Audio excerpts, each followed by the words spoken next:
कडेगाव तालुक्यात रमजान ईद उत्साहात साजरी। हिंदू बांधवांनी दिल्या मुस्लिम बांधवांना ईदच्या शुभेच्छा। कडेगाव शहरासह तालुक्यात रमजान ईद उत्साहाने साजरी करण्यात आली। यानिमित्त कडेगाव निमसोड रोड येथील ईदगाह मैदानावर मुस्लिम बांधवांच्या वतीने सार्वजनिक नमाज अदा करण्यात आली। यावेळी विश्वशांतीसाठी तसेच सर्व धर्मात जातीपातीमध्ये एकोपा कायम राहावा, महामारीसारखे आजार दूर व्हावे यासाठी प्रार्थना करण्यात आली।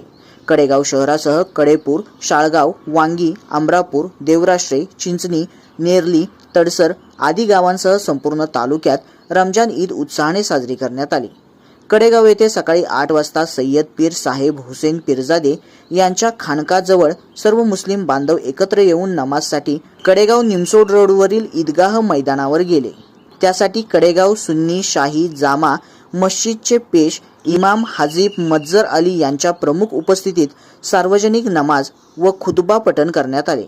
यावेळी कडेगावसह परिसरातील सुमारे 5000हून अधिक मुसलमान बांधव एकत्रित आले होते। यावेळी अनेक हिंदू बांधवांनी मुस्लिम बांधवांना शुभेच्छा दिल्या।